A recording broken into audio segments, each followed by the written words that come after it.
I'm going to tell you today why you should go to community college for your first 2 years. Now, I went to a community college called Central Florida Community College before I went to university, and there were a few reasons for that. One was because I was uncertain of what degree I wanted to do originally, and I actually skipped around, took break times. There are a lot of people at community college that are never gonna get out of community college, which is fine. It's a bit different of a place. But in the end, for you, if you're looking to get your degree, you're looking at a big amount of tuition that you're going to end up paying. And it's really important that you don't end up with too much debt when you get that degree. Now, trust me, I know how you feel. When I was going through, my main thing was I will do whatever it takes to get that degree.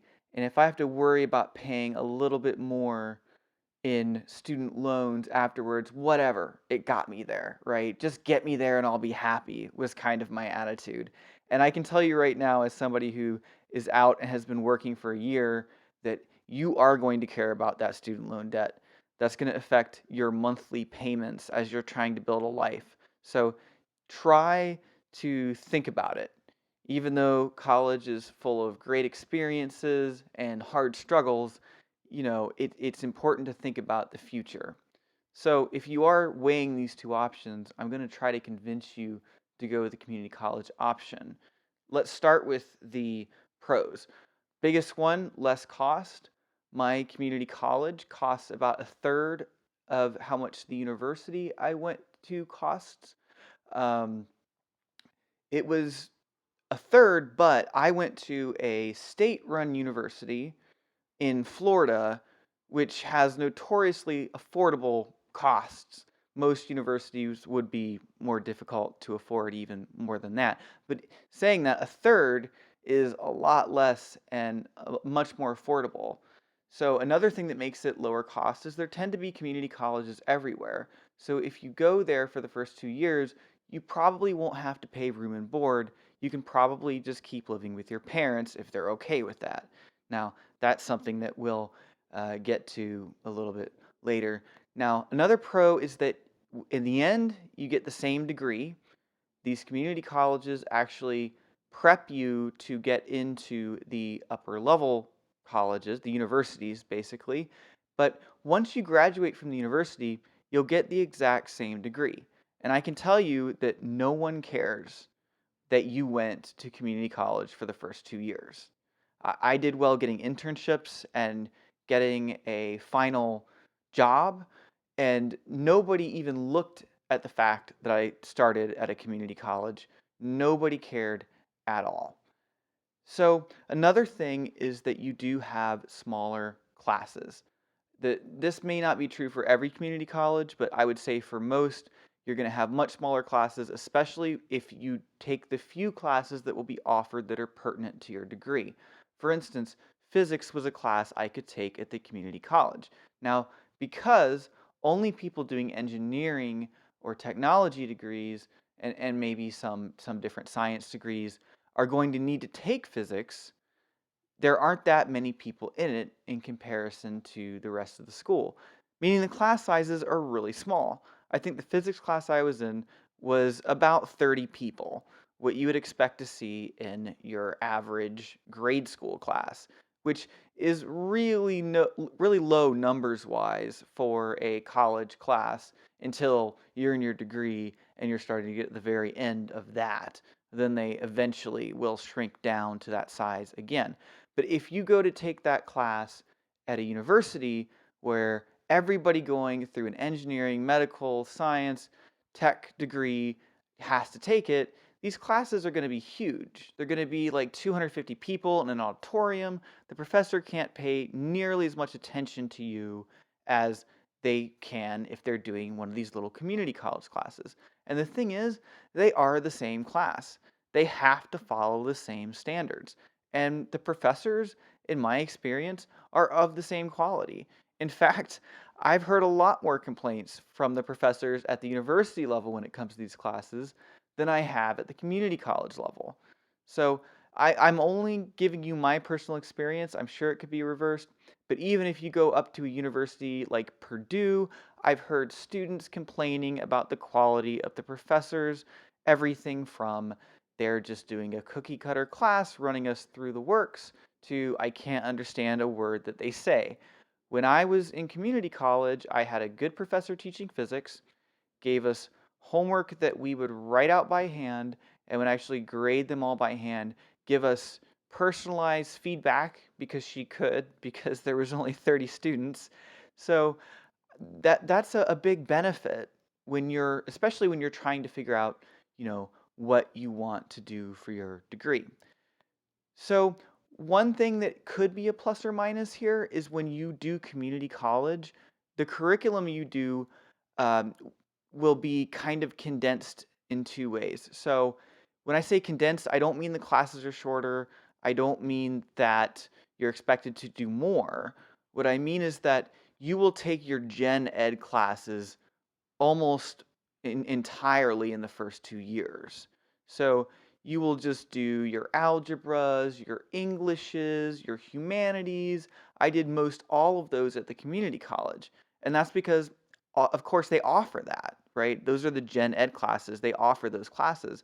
Now, if you go to a university, then you can split that up. You can do half gen eds and half specific courses for your major. Now, this could be good or bad, right?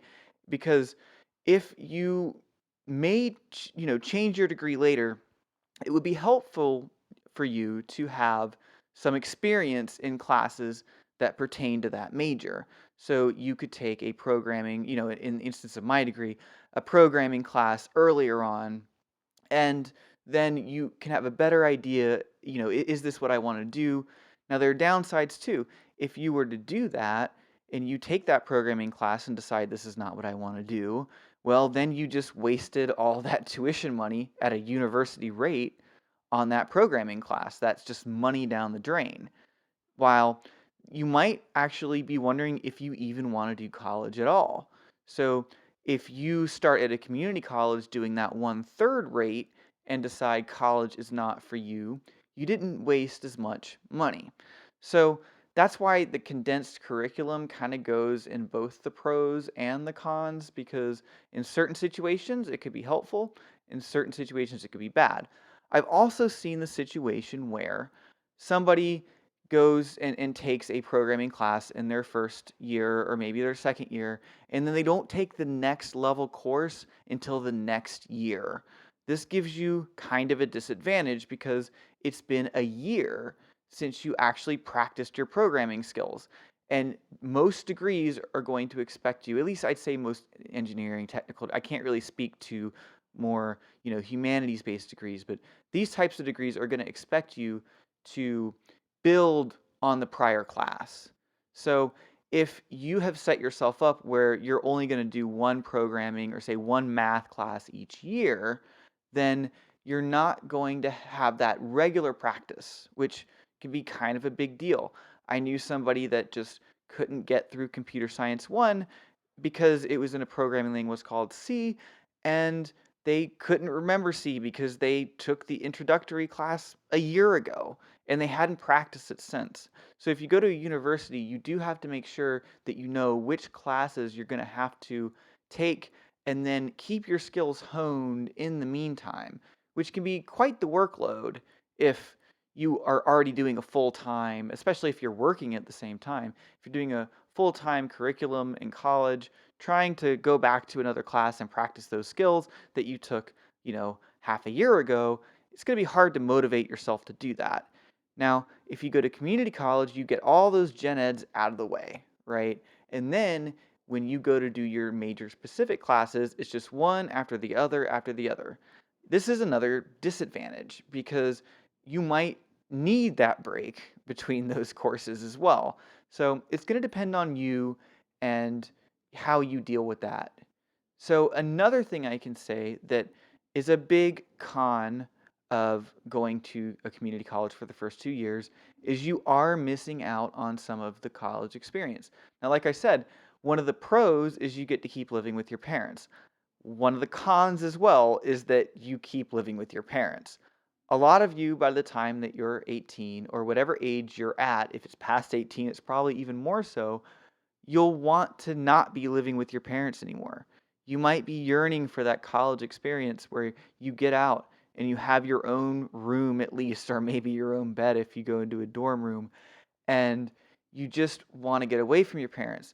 And that sounds superficial, or maybe like something I would say your parents would probably say, well, that shouldn't even go into your equation. But it is actually kind of pertinent because when you are living on your own, you're doing a few things. You're networking and you're making friends and you're learning to live on your own, which is underrated. As an adult, you're going to have to know how to live on your own. It's not as easy as you might think. And you're going to have to learn how to make decisions on your own. So you will miss out on 2 years of that, but you will get 2 years of that when you go to university anyway. And hopefully you can, in 2 years, pick up on how to live on your own. That's kind of where I would leave that.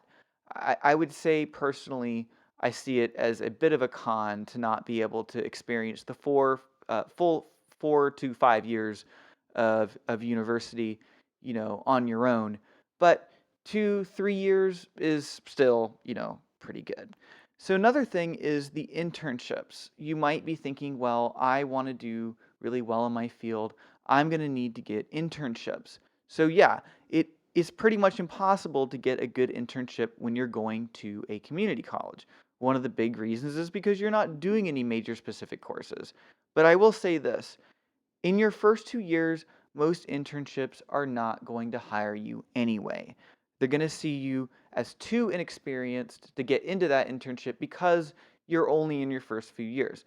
Now, there are some exceptions, obviously. Don't go screaming at me because you got an internship in your first year and it made the difference. I understand that that can be a thing. I know people that have done internships all through their college career, but in general, most people just want to try to get one, maybe two, so that they have that experience to put on their resume when they go for a full-time job.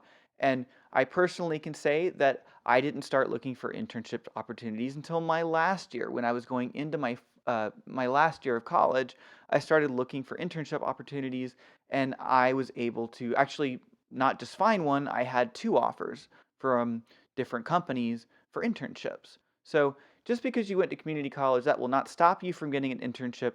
However, within those first 2 years, yeah, it probably will. So that is why I would recommend going to community college. I know it almost sounds like I split it halfway. I did want to say the pros and the cons, but the thing is, that cost is a really big deal. There are people these days graduating with 60,000, 80,000, $100,000 in student loan debt. That is debt that if you get a normal job out of college, it will take you a very, very long time to get away from. And it's a big deal in your life having to pay that monthly rate for that loan that you'll feel like you'll never repay. So I was able to graduate with about $20,000 in loan debt. Now, I also had about $10,000 in the bank when I did, because what I did was I just decided to take the maximum in loans, and then my thing was I'll hold on to it and I'll give it back if I don't need it. And then it will be there if I need to, say, relocate for a job or put it down on something. And that was the option that I kind of took, was to use some of it. And I still actually have enough that I could just give it back to them right now. I'm still making my decision on that. It's complicated, but I would recommend going to community college for the first 2 years if you can make that work. No university is going to see it any different.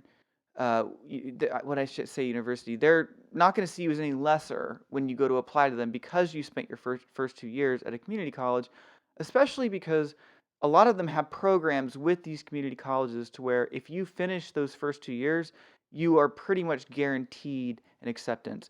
Now, companies are also not going to see it any differently. They really don't care that you went to community college because they can see you completed it. They can see that you're getting through your university. So why would they care? And after you finally graduate, companies are definitely not going to care. that you spent your first 2 years at community college. All they're going to see is that degree from that university.